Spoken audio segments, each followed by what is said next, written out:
ठीक है जी। तो प्लानिंग एंड गोल्स में improvement in gas exchange, achievement of airway clearance, ये चीजें आपने करनी है so that you can achieve these things. Improve in gas exchange, achievement of airway clearance, ये आपके प्लानिंग में शामिल है कि मैंने ये काम करना है एट द एंड। जब भी आप इंटरवेंशन करेंगे तो ये मुझे ये वाली चीज मिलेंगी। Improvement in breathing pattern, independence in self care activities, खुद से काम कर सकेंगे। Improvement in activity and tolerance, activity जब करते हैं तो वो थकेगा नहीं, उसमें इंप्रूवमेंट आएगी। Ventilation oxygenation adequate to meet self care disease, self care need sorry, और वेंटिलेशन ऑक्सीजनेशन एडिक्वेट होगी ताकि वो अपनी जरूरियात पूरी कर सके। Nutritional intake meeting caloric needs, ऐसी ग़िज़ा वो खाएंगे कि जिससे उनका एनर्जी लेवल जो है ना वो बढ़ेगा। इन्फेक्शन ट्रीटेड एंड प्रिवेंटेड, और जो इन्फेक्शन हुआ है उसको आप ट्रीट करेंगे और फर्दर इसको प्रिवेंट करेंगे, ये आपके आउटकम में शामिल है। Disease process, prognosis and therapeutic regimen understood, जो डिजीज का प्रोसेस है, प्रोग्नोसिस है और थेराप्यूटिक रिजाइमन है, इससे मुताल्लिक आप पेशेंट को इस तरह एजुकेट करेंगे कि उनको पता चलेगा कि मैंने घर पे जाके क्या करना है, कौन सी दवाई लेनी है, कितने अरसे के लिए लेनी है, और कौन कौन से प्रिवेंटिव मेजर है जिनको मैंने इख्तियार करना है अपनी कंडीशन को इम्प्रूव करने के लिए। To achieve airway clearance, the nurse must appropriately administer bronchodilator and corticosteroids and become alert for potential side effects. आपने क्या करना है एयरवे क्लियरेंस के लिए? Appropriate administration of bronchodilators and corticosteroids and become alert for potential side effects.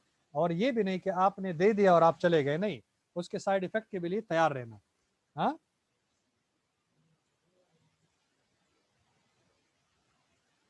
अच्छा जी।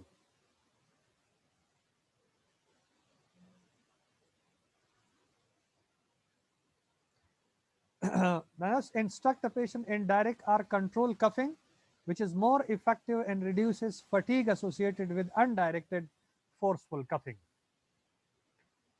अब direct और indirect कफ में क्या फर्क है? डायरेक्ट और कंट्रोल कफिंग, वो कहते हैं ना कि कभी खांसी आ जाती तो वो रोक लेते हैं, कंट्रोल कफ को कंट्रोल करना। एक डायरेक्ट ये है कि जी भर के आप खांसे ताकि वो स्प्यूटम जो है ना वो बाहर आ जाए, तो ये डायरेक्ट कफिंग है, and that is more effective than control coughing. अच्छा जी, to improve breathing pattern, diaphragmatic breathing reduces respiratory rate, increase alveolar ventilation, and sometimes helps expel as much air as possible during expiration. तो diaphragm का इस्तेमाल करके हाँ, इससे जो है ना वो बेहतर अल्वियोलर वेंटिलेशन हो सकती है। पर slip breathing helps slow expiration, prevents collapse. अच्छा जी, पर स्लिप का मैंने आपको प्रीवियस में भी जो हम डिस्कस कर रहे थे लंग्स को, स्पेशली एजमा, तो मैंने कहा था कि सांस आप ले लें और पी मुंह पूरा न खोले, थोड़ा सा खोल दे, इसी तरह आहिस्ता आहिस्ता सांस निकाले, तो इससे जो है इसको पर स्लिप ब्रीदिंग कहते हैं। Slow expiration prevent collapse of small Airways and control the rate and depth of respiration. Improve quality and tolerance. Daily activities must be paced throughout the day, and support devices can also be used to decrease energy expenditure. Pace throughout the day का क्या मतलब है? Activities के दिन में जितनी activities बताई गई हैं उसी हिसाब से वो कर रहे हैं कि नहीं कर रहे हैं, इसको पेस थ्रू विद एक्टिविटीज कहते हैं, pace with time. Exercise training can strengthen muscles of the upper and lower extremities and improve exercise tolerance and endurance. ठीक है जी, तो exercise training can help strengthen muscles of the upper and lower extremities and improve exercise tolerance and endurance. अगर exercise training आप उनको करा दें तो ये मसल को स्ट्रेंथन कर देते हैं अपर लोअर एक्सट्रीमिटीज के, और जो एक्सरसाइज टॉलरेंस है यानी एंड्योरेंस और टॉलरेंस उसको इम्प्रूव कर सकता है, एक्सरसाइज की जो ड्यूरेशन है वो उसको बढ़ा सकता है। यूज ऑफ वॉकिंग एड्स में be recommended to improve activity levels and ambulation. जो वॉकिंग एड्स हैं, हाँ, मतलब सहारे के थ्रू, चाहे वो लाठी हैं या कोई और चीज़ है जिसके थ्रू आहिस्ता आहिस्ता वो चल देते हैं और फिर वो अपनी एक्टिविटीज़ को इम्प्रूव कर सकते हैं। तो आप उनको ये सिखाएं ताकि वो यूज़ करें, उनका एनर्जी लेवल बरकरार रहें तो एक्टिविटीज़ कर सकेंगे। To monitor and manage potential complication, monitor cognitive changes. The nurse should monitor for cognitive changes such as personality and behavior changes and memory impairment. अब cognitive changes क्या, cognition का मतलब है memory से related है। तो memory, अगर आप डिप्रेशन का शिकार हैं तो आपके न्यूरॉन जो है ना वो काम करना छोड़ देते हैं, आप फॉरगेटफुलनेस का शिकार हो जाते हैं। जब आप किसी को एक्टिविटीज में इन्वॉल्व कर देते हैं, हाँ, कोई क्रिएटिविटी में या किसी एक्टिविटी में, तो फिर वो डिप्रेशन की तरफ नहीं जाते और उनका कॉग्निशन लेवल जो है वो बरकरार रखता है, तो वो अपने बारे में एक पॉजिटिव सोच है ना वो फिर कर सकता है। और ऑक्सीजन, ये monitor pulse oximetry values. Pulse oximetry values जैसे आप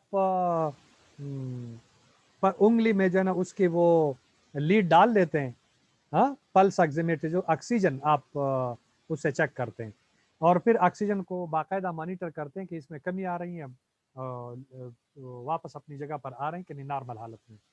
prevent infection, the nurse should encourage the patient to be immunized against influenza and streptococcus pneumonia because the patient is prone to respiratory infection. अभी हमने discuss किया कि ऐसे मरीज infection को ज़्यादा प्रोन होते हैं, तो लिहाजा इन्फेक्शन को जो है ना वो आप ट्रीट करें। इवालुएशन आप करेंगे, फिर इवालुएशन का मतलब ये है कि जो इंटरवेंशन आपने किए हैं, हाँ, उन इंटरवेंशन का कोई फ़ायदा हुआ है मरीज़ को कि नहीं फ़ायदा। तो आप कैसे इवालुएट करेंगे कि आपके जितने ख्वारी आपने की हैं, एट द एंड मरीज़ को कुछ मिला ही नहीं है तो आपके ख्वारी सारी बेकार हैं। तो लिहाजा अपनी ख्वारी को वैल्यूबल बनाने के लिए आप उनको देखें कि आया वो जो आउटकम में प्लानिंग में आपने कुछ बनाया था वो उनमें दिखता है कि नहीं दिखता, उसमें नज़र आ रहा है कि नहीं आ रहा। So identifies the hazards of cigarette smoking, हाँ, उनसे ये पूछें कि आया सिगरेट स्मोकिंग जो है उसके हैजर्ड्स क्या हैं, हाँ, स्मोकिंग के हैजर्ड्स आइडेंटिफाई करें।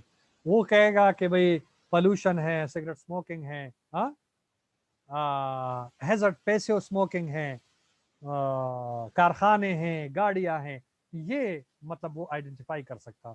Identify resources for smoking cessation, और स्मोकिंग सेसेशन का जो भी आपने तरीका उनको सिखाया है कि आप थोड़ा आहिस्ता आहिस्ता कम कर दें, उस महफिल में ना बैठे जहाँ पर स्मोकिंग हो रही है, हाँ, इसको टैपर कर दें। और फिर वो जब आप उनसे पूछेंगे तो वो आपको ये रिसोर्सेज बता सकते हैं कि नहीं बता सकते। एनरोल्स इन स्मोकिंग सेसेशन प्रोग्राम, और कहीं पर स्मोकिंग सेसेशन प्रोग्राम चल रहा हो उसने अपने आप को एनरोल करवाना चाहिए, तो वो उसने किया है कि नहीं किया, वो करवा लें। उनसे पूछे कि वो उनको इस तरह के नज़र में है कोई स्मोकिंग सेसेशन प्रोग्राम जिसमें वो एंटर हो सके, एडमिट हो सके और वहाँ पर अपना स्मोकिंग सेसेशन जो है ना वो क्विट कर दे। मिनिमाइज आर एलिमिनेट्स एक्सपोजर्स, जितने भी रिस्क फैक्टर्स हैं, एक्सपोजर हैं, उनको वो एलिमिनेट कर दे या मिनिमाइज कर दे। अब रिस्क फैक्टर क्या है कि कहाँ पर पोल्यूशन ज़्यादा है तो मास्क का इस्तेमाल कर लिया करें, हाँ, जहाँ पर स्मोकिंग हो रही है उसे वो बचे तो वो मिनिमाइज कर रहे हैं या एलिमिनेट करें। इस स्मोकिंग को अगर क्विट कर देते तो that is elimination. Verbalise is the need for fluids, और फ्लूइड इसमें बहुत ज़्यादा ज़रूरी होती है, हाँ, तो लिहाजा वो फ्लूइड पे ज़्यादा ध्यान दे के वो पानी मतलब कसरत से पिए। इस फ्री ऑफ इन्फेक्शन, इन्फेक्शन से फ्री है कि नहीं है। आपने उनको जो इतना अरसा टीच किया, दवाई उनको दे दी, एंटीबायोटिक दे दी, तो आखिर में आप देखें कि उनको इन्फेक्शन रिलीव हुआ है कि नहीं हुआ। प्रैक्टिस ब्रीदिंग टेक्निक्स, और ब्रीदिंग टेक्निक्स उनको सिखाएं कि किस तरह आपने सांस लेनी है, किस तरह आपने सांस निकालनी है। जो हमने कहा कि डीप ब्रीदिंग ले ले और पर्स लिप बना दे और उसको आहिस्ता आहिस्ता निकाले। Perform activities with less shortness of breath, ऐसे एक्टिविटीज परफॉर्म करें जिसमें शॉर्टनेस ऑफ ब्रेथ कम हो। फॉर एग्जाम्पल सीढ़ियों पे चढ़ते हैं तो शॉर्टनेस ऑफ ब्रेथ ज्यादा होगा, हाँ, तो लिहाजा उसको वो कम कर दें। ऐसी एक्टिविटीज इख्तियार करें जिससे उनकी जो ब्रीदिंग पैटर्न है वो बेहतर हो सकता है। Discharge and home care guideline, setting goals. If the COPD is mild, The objectives of the treatment are to increase exercise tolerance and prevent further loss of pulmonary function. While if COPD is severe, these objectives are to preserve current pulmonary function and relieve symptoms as much as possible. Temperature control.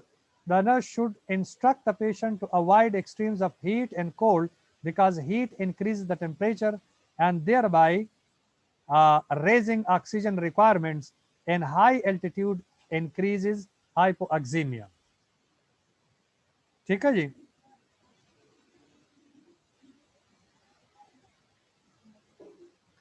अच्छा.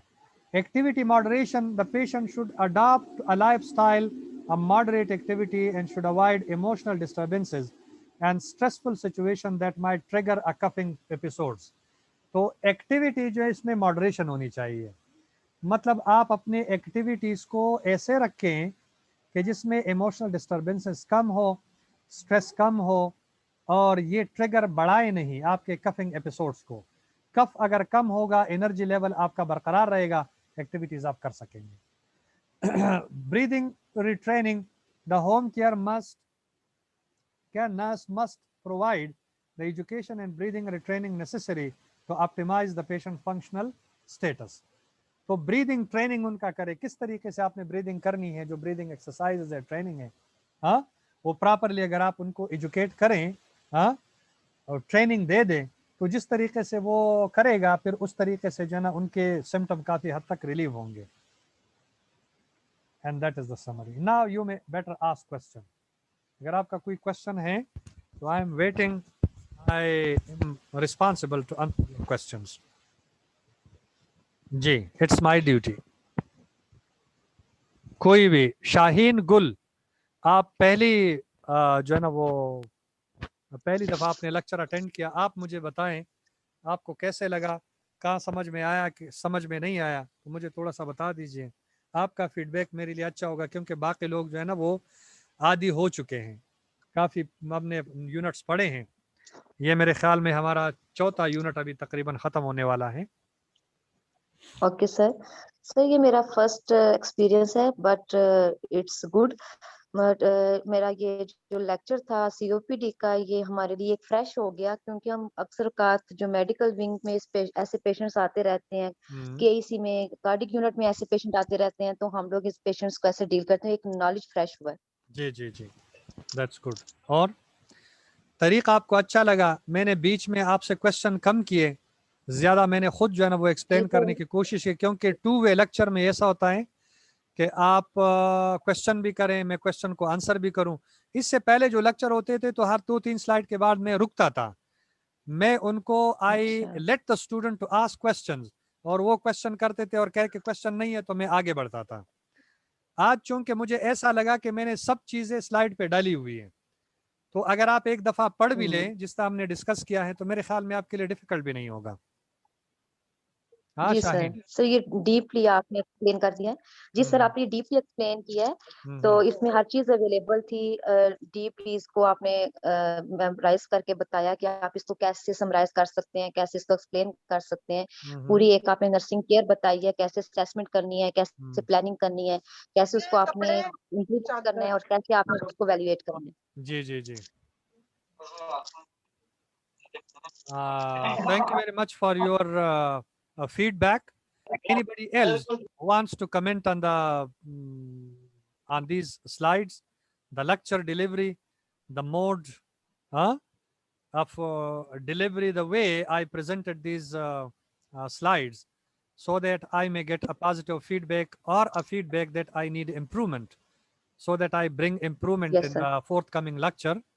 And try my level best to make you understand in an easy way as much as possible. Okay, sir. जी जी.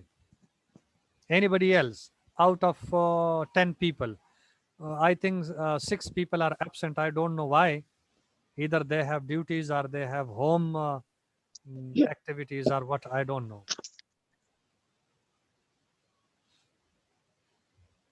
हाँ जी, कोई और explain कर दें. कितने लोग हैं आप? तो बहुत सारे हैं. हाँ, अलीशा, विलियम, अनम है, अरूसा, कंवल है, हाँ जी, आसिया सिद्दीक हैं, फौजिया जहांगीर हैं, फौजिया सलीम है, परवीन नाज हैं, शुमाइला बीबी हैं, जैनब आमिर हैं. Anybody who wants to comment on the lecture or any area for improvement? Either you understood everything or you understood nothing. You understand everything or you understood nothing. So that is a big question at the end of the lecture. नहीं sir, सब समझ में आ गए. हाँ. You understood everything, eh? Yes, sir. Understood, sir. So in the next lecture, if I ask you, if I throw some questions to all you people, would you be able to answer my question out of these slides? I will not be out of the course, but in these slides, if you read once, huh? If you give some time to read these slides, and then you would be able, inshallah, to. Sir आवाज नहीं आ रही. जी नहीं आ रही है, आपके net में sir, मसला आवाज होगा. नहीं आ रही. अभी आ रही है, पहले नहीं आ रही थी. अच्छा, ये क्या माजरा है? अभी तो नेट काफी यहाँ पर फास्ट है, यहाँ पर मैं बैठा हुआ हूँ. नेट काफी जो है ना- सर बुक्स का पूछना था कि आपने बुक अपलोड कर दी थी. मैंने रिक्वेस्ट की है आपके मैडम से कि मतलब मुझे जो इनवाइट करे आप